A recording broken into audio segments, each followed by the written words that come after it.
it's really easy to get out of touch with yourself when you put yourself into other work that pays for your bills, whether it's a day job or you're a musician and you do music work for paying your bills. So it's been important for me, and I think it should be important for everybody to make sure they pay attention to that inner muse as much as their job. Even if your job is in some creative thing, you should make sure that you have time to do your creative thing, because I think it's easy for that to get lost in all the work that you do.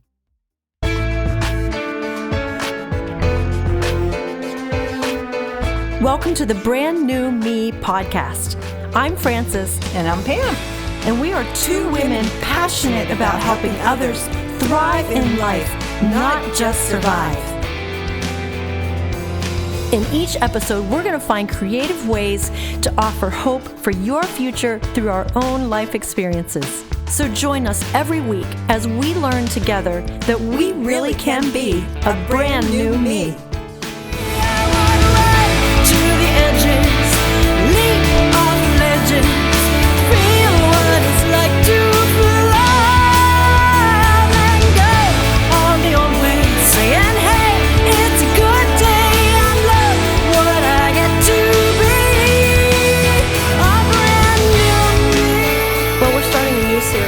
Podcast, and to start it off, we're going to be talking about living a creative life, and we are excited because we have a third guest with us. Well, we're not guests, so it's not a third guest. We have a third person. This is going to be good.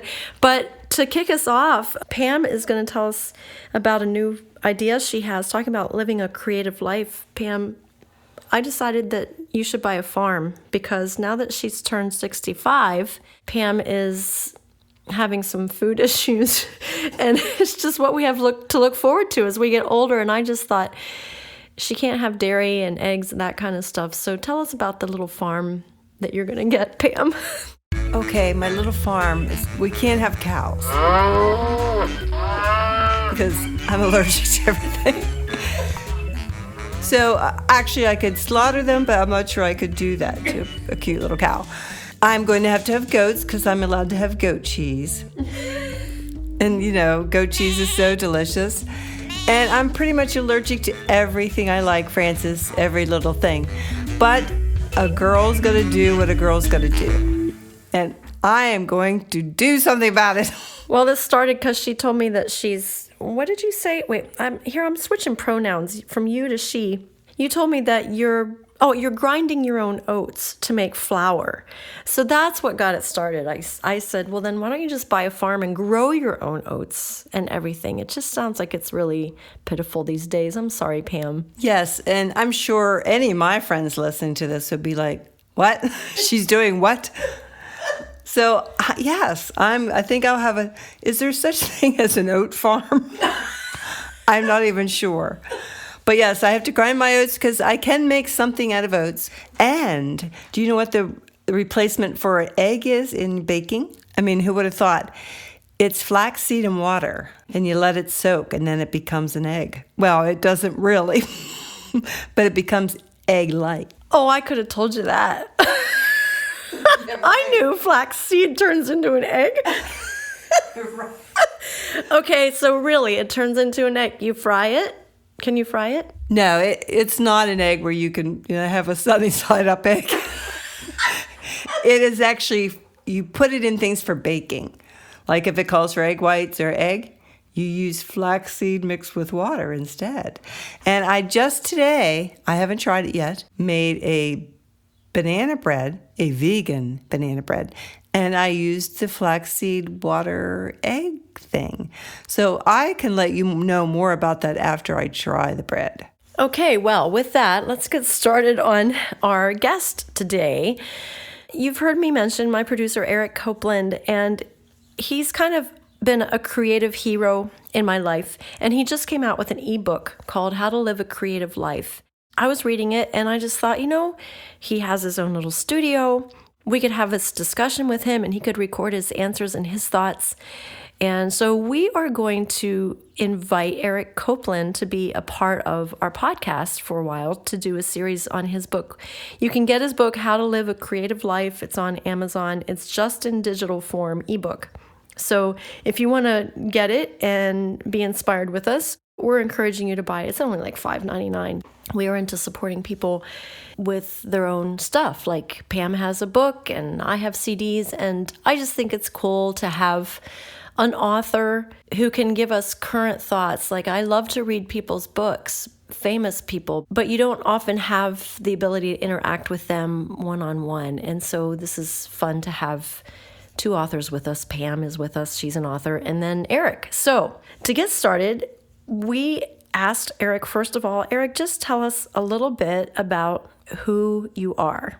Well, my name is Eric Copeland, and I am a composer for about the last 40 years, and also an arranger, and as it happens, the producer of many artists, including Frances Drost and her album, Brand New Me, which we produced together for her music ministry. And that's basically what I do in a nutshell, is produce people and help them market their music to the world in the ways that you can do so, like this podcast and online and to digital stores and all the other places that you can market yourself. Of course, some of it is up to the artist to actually get out there and do their own marketing, but I help them as best I can do a lot of things like that. Okay, hold on, Eric. I thought it would be fun for the listeners to hear the theme song, Brand New Me, in its original scratch demo form that I sent to you years ago when I said, hey, I have a new song. I think it's a new theme for my life and ministry. I basically sat down at the piano and played the song, sang my original ideas. And of course, the song undergoes a lot of reconstruction, I guess. I rewrote lyrics, we changed some things, dropped a bridge, but you'll get to hear a clip of the original demo and then a clip of the final product. And this is the magic of Eric Copeland at work. Now, sharing this with you guys is a little daunting because, I don't know, it feels like going to the doctor when you just feel really exposed when you send in a demo because it's not corrected, it's not fancy. It is a raw draft of my ideas in audio form. So here it is. I want to live looking all around. See what could be if I don't look down. No need to stay where I can live above. And if I fall, I'll get right back up. I want to live on the edges, making miles out of inches. Show you a brand new me.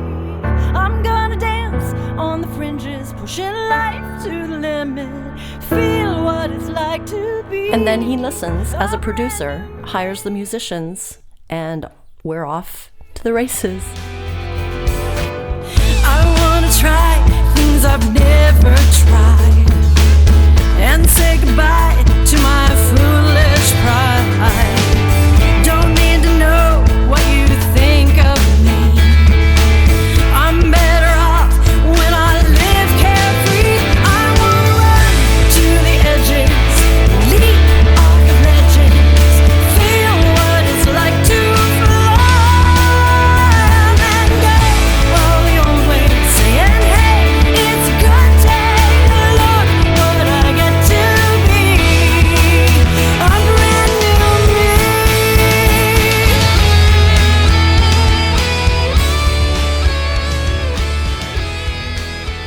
So Eric, you have spent a lot of years producing artists like myself, taking a song from an original form into a produced product and helping us get it out there to the world. But in the meantime, you still have had your own thing going on, and you are shifting to focusing even more on that. Part of it is just the whole big change in the music industry. And so tell us more about this shift in your own life. What's changed for me over the past few years is a real return to my own music and to the compositions that I have in my brain and in my heart and to do. And so I have worked hard to do those.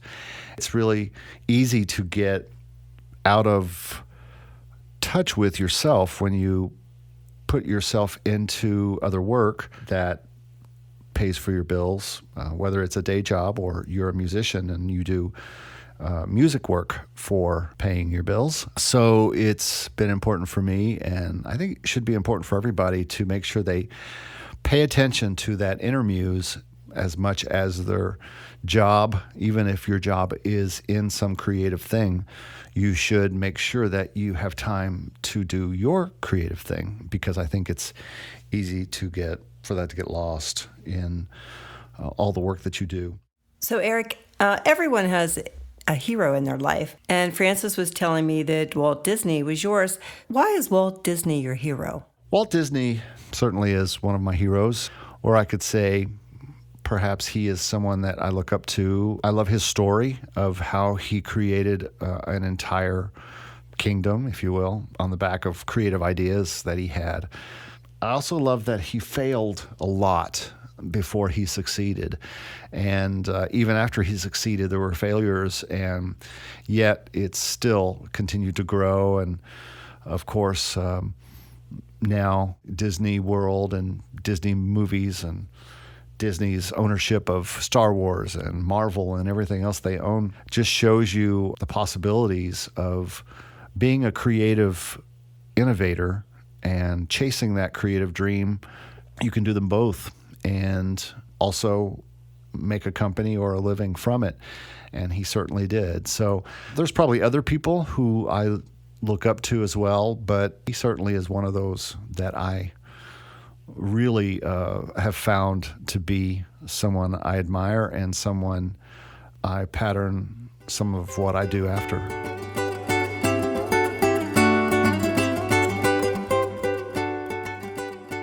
Pam, do you have someone in your life that continually inspires you in how you live your life? I absolutely do, and I would have to say it's my daughter, Megan. She inspires me because she's raising 7 kids in this day and age, and she's doing a really good job. And how she got through the death of her dad and how she held my hand and encouraged me, and she still encourages me. You know, it's funny when you do the crossover where your kids are always coming to you, asking for advice, asking what to do, which she still does. But then there's a transformation where you start asking your kids what you should do. And we've come to that place. We become more than mother and daughter. We become friends. So I'd have to say that she's my greatest inspiration. And how about you? Who would you say is a hero to you, Frances? Well, Eric is definitely one of my heroes in the creative, space of my life. And when he first wrote this ebook, he sent it to me a couple years ago and said, read it, see what you think. He hadn't put it out yet. And I read it and I said, Eric, you really inspire me. I just said, you're my Walt Disney in the creative space, because the music industry is really challenging there's so much out there now with the internet. We all have access to getting our music out, but getting it out, there's tons of people that all have access. The whole world has access now. And so the platform is noisy and large and busy, and it can be hard to carve out a living and a life given to your art. And Eric has continued to innovate and change and go with the flow when a lot of people in the music business have gotten stuck in the old way of doing things, and they're discouraged because of the way things are now. And Eric just keeps plodding away. There's certainly other heroes in my life, but in this instance, Eric definitely is an encouragement to me. So I think we'll just wrap up this episode with this, keep it short, and next week we'll actually get into why he wrote this book. This isn't just for musicians, painters. Everyone has a creative bent. My husband is creative with metal. He has a reputation in our community that if you need something built or fixed or designed, you bring it to Tom and he can make it. He doesn't even need a blueprint. His blueprint is in his head. This is for the creative part of each of us, not just people who you think are artists and creators. So we're going to let Eric take us out with a song that he wrote, and had someone else sing. Eric, tell us a little bit about this song. This song is part of our Positive Spin Songs company, and it just came to me that this is going to be a song about loving someone, whether it's a family member or a spouse or a friend, for the rest of your life, and knowing you're going to be there with them. And this is probably to someone who you've had a relationship with or been friends with or known since you were born because they're in your family, and you've known for years that you're going to be with them and you're going to continue to be with them. And I think that's an amazing relationship, and that's just kind of where this song came from. Thanks for listening. Well, I love you. Let me just start with that. You better get used to it, 'cause it's how I feel about you. You're my best friend. They're through thick and thin. Yeah, it's a big cliche, but it's just the way I feel about you.